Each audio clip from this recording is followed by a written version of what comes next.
주님의 이름으로 사랑합니다. 일주일 동안 주님의 품 안에서 편히 쉬셨을 줄 믿습니다.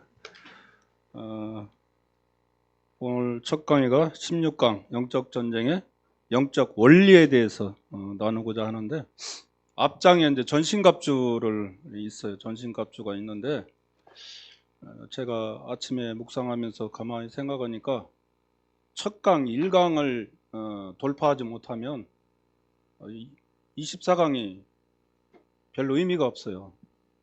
첫 강 1강을 돌파해야 이 모든 원리가 깨어져. 제가 살아보니까.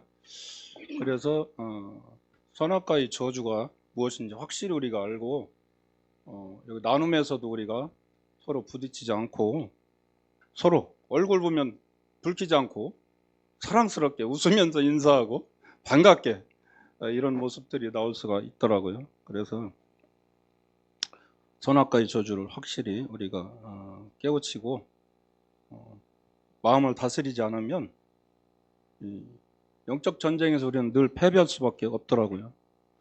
그래서 오늘 영적 전쟁의 원리를 한번 들어가 보겠습니다. 이사야 14장 12절에서 15절. 너 아침의 아들 계명성이여 어찌 그리 하늘에서 떨어졌으며 너 열국을 엎은 자여 어찌 그리 땅에 찍혔는고. 내가 내 마음에 이르기를 내가 하늘에 올라 하나님의 뭇별 위에 나의 보좌를 높이리라. 내가 북극 지폐의 산 위에 좌정하리라. 가장 높은 구름에 올라 지극히 높은 자와 비기리라 하도다. 그러나 이제 내가 음부 곧 구덩이의 맨 밑에 빠치우리로다. 신앙은 그 영적 전쟁 그 자체입니다. 영적 전쟁은 하나님의 명령이시며 시대적 소명이며 그리스도인의 운명입니다. 전도와 교회 성장과 세계 복음화는 영적 전쟁의 결과입니다. 네, 이번에도 우리가 태국 선교를 다녀왔지만 우리는 가는 곳마다 전쟁터예요, 전쟁터. 그래서 우리가 전신갑주를 입고 무장하지 않으면 항상 질 수밖에 없어요. 유비묘환이라고 적을 알고 나를 알아야 이 전쟁에서 이길 수 있는 것처럼, 오늘 이 영적 전쟁은 하나님의 명령이래요. 그리고 시대적 소명이고 그리스도의 운명이라고 지금 말씀하고 있는데, 지금 다들 안 믿는 사람도 마지막 때라고 지금 이구동성으로 말할 정도로 세상이 악해요. 제가 이번에 모처럼 이 울타리를 벗어나서 세상에 나가서 일주일 동안 일을 해봤는데 말 끝마다 진짜 선한 말이 없어요. 악할 수밖에 없어요. 그냥 남을 이렇게 막 악하게 대해야 돌아가는 세상이 되어버렸어요. 순한 말을 내가 들어보질 못해서. 그만큼 세상이 악해졌더라고요. 그리고 전도와 교회 성장과 세계 복음화는 그 영적 전쟁의 결과인데, 우리가 하나님을 알았다면, 성령을 받았다면 땅끝까지 복음에 전할 우리에겐 사명이, 소명이 있죠.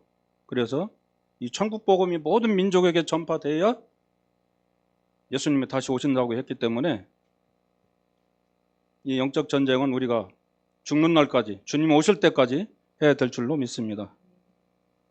영적 전쟁의 영적 원리는 무엇인가? 첫째, 세계관을 바꾸라. 마음과 생각, 즉 세계관은 영적 전쟁의 가장 치열한 싸움터입니다.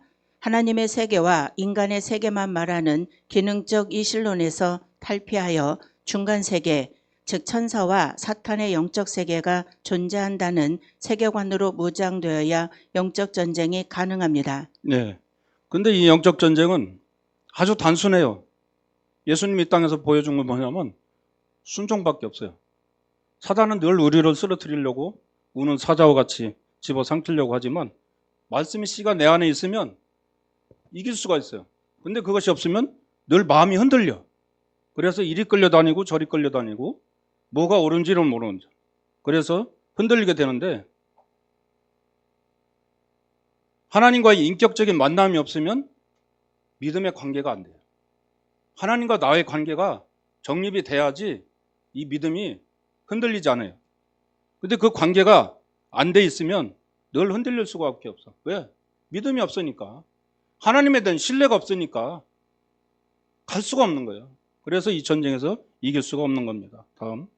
두 번째, 하나님과 올바른 관계를 가지라. 영적 전쟁에서는 능력보다 관계가 더 중요하다. 사탄과의 싸움은 내가 싸우는 것이 아니라 하나님이 싸우시는 것이다. 하나님이 우리를 인정하시고 도우시는 관계 없이는 백전백패일 뿐이기에 하나님께 순복하고 가까이하고 마음과 손을 깨끗이 하는 거룩과 순결의 삶이 최우선 되어야 한다. 네. 전신갑주를 입고 우리가 세상과 싸워야 되는데 우리가 싸울 수는 없어요. 이 전쟁은 우리 싸움이 아니라고 하나님 분명히 말씀하고 있습니다. 전쟁의 신이신 여호와께서 이 전쟁을 하신다고 말씀하고 있기 때문에 우리는 혈과 육의 싸움이 아니기 때문에 우리는 순종만 하면 된다는 거예요. 근데 우리는 순종이 첫째 아담부터 실패했어요. 그래서 둘째 아담이신 예수님이 땅에 오셔서 순종의 모본을 보여주셨다면 어떻게 하는 건지 죽기까지 순종하는 그 모습을 통해서 우리에게 순종을 가르쳐 주셨는데 우리는 그것을 못해요. 요번에 나가서 한 7, 8년 신앙생활을 집사까지 하고 그만둔 그 사장님이신데 왜 그만뒀냐니까 교회 안에서의 신앙생활이 신앙인들이 아니더래. 사업적으로 나오고 다 이권을 위해서 나오고 그리고 인성이 안 됐다는 거예요. 다들. 그리고 교회 오면은 뭐를 해라 마라. 너 귀찮아 죽겠대. 근데 절간에 가면은 타치하는 사람이 없잖아요. 저 슬그머니 갔다가 내려오니까. 근데 교회만 오면 뭐 해라, 뭐 하지 마라 막 이게 자기는 귀찮아도 못 가겠다. 그래서 실망해서 교회를 안 나간다고 그런 말을 들었어요. 그래서 우리 마음이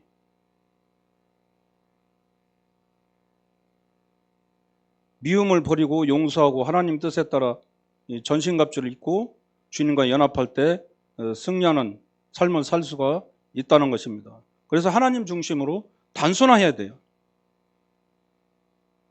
무엇이 문제가 닥치면 미래형으로 생각하라고 그러잖아요. 고 목사님. 문제 없다. 네? 사실을 보지 말라고 그러잖아요. 우리는 사실의 눈이 너무 맑아갖고 정죄하고 비판하고 판단하느라고 세월을 다 보내요. 그게 선악과 저주 일과잖아요. 그걸 통과 못하면 이 다음에 이어지는 이 모든 과목들이 의미가 없어지더라고요. 그리고 오늘 아침에 그걸 제가 깨달았어요. 세 번째, 모든 것을 용서하며 사랑하는 기도를 시작하라. 용서와 사랑의 기도는 강력한 능력과 힘이 있습니다. 우리가 용서와 사랑의 기도를 드릴 때 마귀를 이길 수 있는 강력한 권세를 주십니다. 이 권세를 사용하는 것이 바로 영적 전쟁이며 이 기도가 바로 영적 전쟁 그 자체이다. 네. 우리가 용서와 사랑의 기도를 드릴 때 마귀를 이길 수 있는 강력한 권세를 주시는데 이게 저절로 법칙이야. 하나님과 짜고 치는 싸움이란 말이야. 짜고 치는 고스톱이야. 응? 내가 싸우는 게 아니에요. 용서하고 사랑의 기도를 하게 되면 하나님이 일하신다니까. 내가 싸우는 게 아니에요. 저도 싸워봤잖아요. 피 터지게. 안 돼요. 이길 수가 없어요. 근데 하나님이 하시면 그게 되더라는 겁니다. 네 번째, 영적 전쟁에 대해 하나님의 말씀을 알아야 한다. 영적 전쟁의 최대의 장애물은 무지이다. 싸우기 전에 먼저 깨달아야 한다. 깨닫지 못하면 두려움의 포로가 될 수 있다. 하나님의 능력과 마귀의 실상과 영적 전쟁의 방법에 대해 알아야 한다. 네. 내가 하면 광야고 하나님이 하시면 가나안이라고 고 목사님이 말씀하셨어요. 노아와 같이 순종하면 하나님이 일하시는 거예요. 그 방주에 키가 있어요. 뭐 발동기가 달렸습니까? 근데 순종하니까 하나님이 운행하시더라는 거죠. 우리 삶도 똑같더라고요. 그냥 맡기고 가면 하나님이 일하시고 하나님이 지혜를 주셔. 문제가 있을 때마다 머리 깨지게 고민하는 게 아니라 하나님 앞에 아뢰면 돼요. 토설하면 됩니다. 그럼 하나님이 지혜를 주세요. 그래서 일이 순조롭게 풀려나가는 그런 가나안의 삶이 우리에게 누려질 줄 믿습니다. 5번째, 성령의 역사하심에 동참하라. 영적 전쟁의 주체는 성령이시다. 삶의 통치권이 성령에게 있는 사람, 즉 성령 충만한 사람은 승리를 보장받는 사람이다. 성령 운동은 어느 교파의 전유물이 아니라 모든 교회의 본질 그 자체이다. 네. 고 목사님 말씀이 우리 안에 말씀에 씨만 있으면 거기에 집중하고 하나님께 마치고 있으면 맡겨버리면 나의 생각을 버려버려야 돼요. 맡겼는데 왜 자꾸 내 생각을 해? 그건 안 되더라고요. 저도 맡겼는데 자꾸 내 생각을 하면 그건 안 돼요. 아내 문제, 남편 문제, 자녀 문제 다 맡겨버리는 거예요. 네. 그래서 하나님이 일하시도록 해야 하나님이 역사하시지 내가 하려고 하면 하나님이 역사할 수 없다라는 것입니다. 6번째, 지역 사회와 나를 영적으로 알아야 한다. 선교 대상 지역을 철저히 연구 분석하여 그 지역을 다스리는 영을 파악하는 것은 하나님의 능력을 받는 것만큼이나 중요하다. 나를 알고 적을 알면 백전백승하기 때문이다. 네. 우리가 이제 태국도 이번에 가봤지만 그것은 불교의 영이 강한 나라이고 지역이잖아요. 그것의 역사하는 영을 우리가 어떤 영이 있는지를 알아야 되고 나의 가정에 어떠한 역사하는 영이 있는지를 알아야 돼요. 저희 집안에는 보니까는 애가 쪽에는 대목수가 있었는데 절을 짓는 분이었어요. 그리고 할머니를 보니까 늘 장독대에 정한수 떠놓고 아침마다 빌었대요. 근데 그 할머니가 돌아가시기 전에 다 소용없는 걸 아시고 너희들은 하나님 믿어라 그러고 돌아가셨다고 그러는데 저희가 원래는 서산에 살았대요. 그 고조 할아버지 이때까지. 그런데 신유 박해 때 천주교 박해 때 피난을 이제 부여 외산으로 오셨더라고요. 그러니까 이제 하나님을 원래 믿던 가장이었던 것 같아요. 제가 볼 때는. 그래서 그랬는지 할머니가 이제 돌아가시면서 하나님 믿으라고 그러면서 안 믿고 있었는데 어머니가 그 기관지 천식으로 현대의학으로 못 고친다고 할 때 낙심하고 있을 때 동대감리교회 집사님이 되나가시면서 전도해가지고 마침 치유 능력을 가지신 권사님이 계셔갖고 안수받고 나왔고 그때부터 이제 온 가족이 예수에 미쳐서 이제 다니기 시작한 거예요. 큰 집, 작은 집, 외갓집까지 다. 그때 뭐 난리 했었죠. 성령 운동이 일어나가지고. 그런 것처럼 우리 안에 이 역사하는 영들 속에 나의 의지와 상관없이 역사하는 영들이 있더라고요. 근데 그것과의 싸움은 이 전신갑주 입지 않으면 안 돼요. 그거를 이길 수가 없는 거예요. 말씀으로밖에는 이길 수가 없어요. 그리고 내 안에 예수님을 자꾸 모셔드리면 이놈이 괴로워서 더 이상 있지를 못해. 그리고 나가게 되는 것을 봤습니다. 7번째, 비난을 지혜롭게 극복하라. 영적 전쟁의 적은 사탄만이 아니다. 내부의 비난이 더 강력한 장애물일 수 있다. 예수님도 똑같은 일을 당하셨다. 그러나 예수님이 하신 것처럼 비난하는 자를 위해 기도해주고 귀신을 쫓아내고 질병을 치료하고 하나님의 나라 건설하는 일에 전념해야 한다. 비난을 지혜롭게 극복하라고 그러는데 우리가 이제 이 모임 안에 있으면 아니면 또 세상 생활하면서도 또 교회 안에서도 비난을 받을 때가 있을 거예요. 그런데 이 선악과의 저주를 우리가 정확히 알고 있다면 어떤 말이 들어와도 상관없다, 문제없다 이렇게 넘어갈 수가 있어야 되는데 그거에 대해서 우리가 반응을 하게 되면 힘들어지더라는 거죠. 그게 영적 원리예요. 근데 그걸 모르고 누가 툭 건드리면 그냥 즉각 반응하는, 그러면 그 사람은 재밌어서 하지만 당하는 자기는 괴로운 거죠. 예. 용서한 사람은 발 뻗고 잘 수 있지만 미워하는 사람은 발 뻗고 못 잔다고 그래요. 그래서 이 마음의 병이 몸으로 나타난다는 거죠. 그래서 성경에서는 하나님이 우리가 용서하라는 거죠. 비난하지 말고. 8번째, 다른 동역자들과 연합하라. 하나님이 영적 전사에게 가장 원하시는 것이 바로 순결과 연합이다. 분열은 사탄의 진을 강화시키고 연합은 성령의 진을 강화시킨다. 영적 전쟁의 제1원칙이 성령과의 연합이라면 제2원칙은 사람과의 연합이다. 다른 교회와 동역자들과 최선을 다해 연합하라. 연합 그 자체가 승리이다. 예. 여기도 나와 있잖아요. 제일 영적 전쟁의 1원칙은 하나님과 연합이야. 성령님과 연합. 이것이 돼야 제2원칙인 사람과의 관계가 돼요.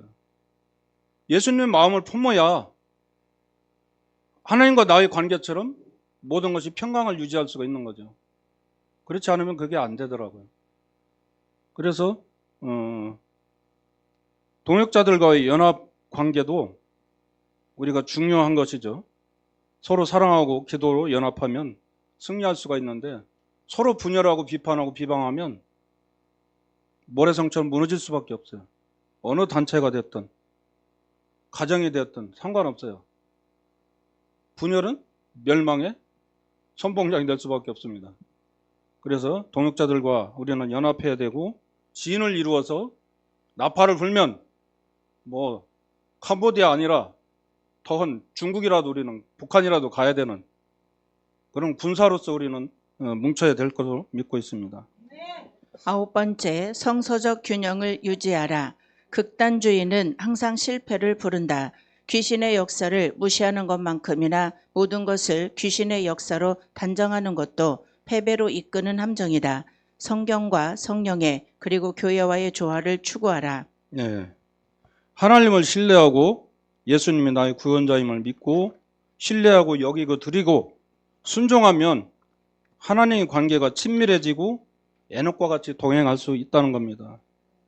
근데 우리가 하나님을 신뢰하지 못하면 믿음도 안 생겨요. 근데 그 믿음은 우리가 갖고 싶어서 갖는 게 아니더라고요. 은사 중에 믿음의 은사가 있어요. 믿음도 하나님 주셔야 돼요. 세상 사람들 못 믿잖아요. 하나님 아버지를 아버지라 못 하잖아요. 그래서 믿음도 하나님이 주셔야 된다는 거죠. 그래서 영적 원리는 아주 단순해요. 말씀을 믿고 순종하면 끝나. 근데 내 생각이 들어가게 되면 그때부터 힘들어지는 거죠. 삶이 어려워지고 힘들어져. 제가 살아보니까 그렇더라고요. 무언 일을 해도 단돈 10만 원짜리도 엮여서 돈을 못 받아. 근데 회개하고 자꾸 주님 앞에 기도하고 막 매달리고 말씀 붙잡고 늘어지니까 그것이 점점 사라지더라고요. 나중에 다 걸러져 가지고 돈 잘 받는 일만 생겨요. 그게 하나님이 하시는 일이더라고요. 그래서 순종이 중요하다는 걸 저는 느꼈어요.